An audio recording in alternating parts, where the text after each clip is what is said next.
On poursuit notre tour de France des stades du côté de Paris, puisque le Stade français recevait La Rochelle avec un match dans le match. Aujourd'hui, c'est celui entre les deux probables futurs piliers du 15 de France. Il y a Rabah Slimani du côté parisien et puis il y a Winnie Atonio, le phénomène néo-zélandais côté rochelais, appelé pour la toute première fois. Il découvrira Marcoussis demain, Bertrand Guillemin, et forcément, on avait hâte d'en savoir plus sur ce premier face-à-face finalement entre les deux joueurs.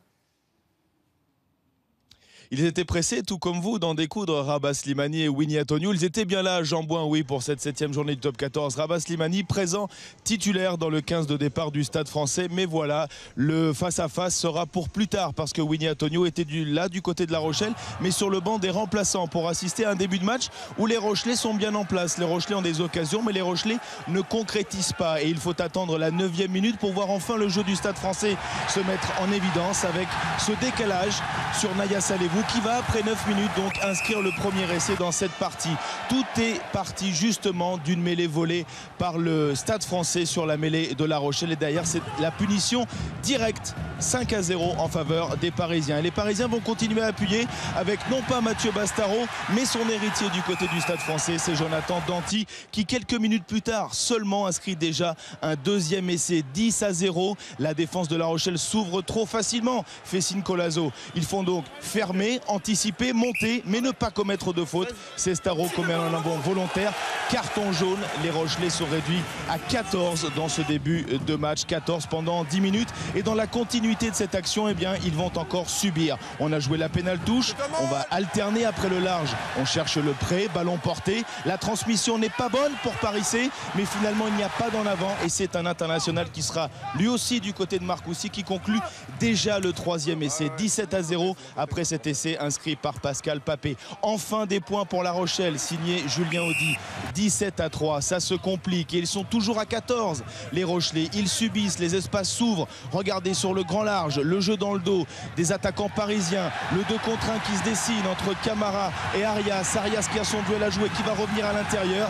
Et sur ce crochet intérieur, ce changement d'appui, il inscrit déjà le 4e essai du Stade français, qui est dans le rythme à la mi-temps. 22-3.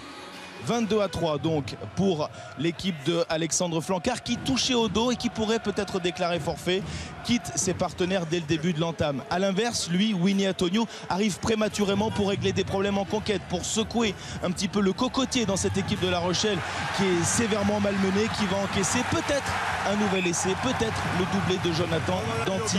Ils sont déjà, on vous le rappelle, largement menés, 22-3. L'essai sera finalement validé après arbitrage vidéo, 29-3. Les Rochelais ont quand même des vertus, ont quand même du courage, ont quand même aussi des ballons, mais voilà, ils les perdent trop facilement en contact. On est dans les 22 mètres du Stade français et c'est un long cavalier seul qui se dessine pour l'équipe parisienne, avec Naya Salevou, le Fidjien, qui va cadrer, déborder, rafuter, accélérer. Il fait tout, le Fidjien Naya Salevou. Il garde aussi la tête froide, la tête haute pour alerter à l'intérieur Julien Arias. Le doublé pour Julien Arias. Quelle course, quelle démonstration de Naya Salevou. Regardez avec cette caméra divergée l'exploit, le raffut qui lui permet de se débarrasser de Barak, d'accélérer, de reprendre de la vitesse et finalement de soigner la technique, le geste juste. Tout y est dans cette équipe du Stade français, qui avait souffert à domicile face à Lyon, qui avait souffert face à Bayonne, mais qui s'était imposé par 2 fois.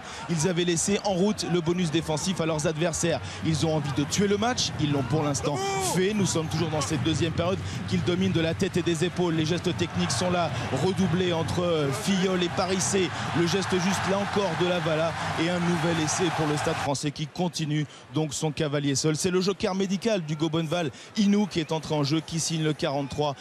Il n'y a pas de match, les Rochelais sont battus, sont dépassés, et même Winnie Atonio va commettre non pas l'irréparable mais une grosse faute, carton jaune pour ce plaquage haut sur Saint-Zel. Il finira donc la rencontre sur le banc, là où il l'avait commencé. Il assistera donc sur le banc des remplaçants du baroud d'honneur de ces Rochelais courageux qui ont perdu la semaine dernière à domicile face à Bordeaux, mais qui, dans la dignité, eh bien, inscrivent un dernier essai transformé, un essai inscrit par Gourdon. 43-10, victoire bonifiée pour le Stade français. Atonio garde le sourire, et de son côté, Slimani, lui, peut faire les grosses épaules, les gros yeux, parce que demain à Orly, il sera bien là lui aussi. Et voilà, ils se sont retrouvés, les deux futurs piliers du 15 de France, juste après ce match. Regardez ces images capturées par nos équipes au stade Jean-Bouin. C'est Rabah Slimani, le Parisien vainqueur ce soir, qui est allé retrouver son homologue rochelais. Et vous allez voir que le courant a l'air de plutôt bien passer. Déjà, c'est peut-être Slimani qui lui fera la visite guidée demain du côté de Marcoussis. En tout cas, ils seront tous les deux demain au centre d'entraînement du 15 de France.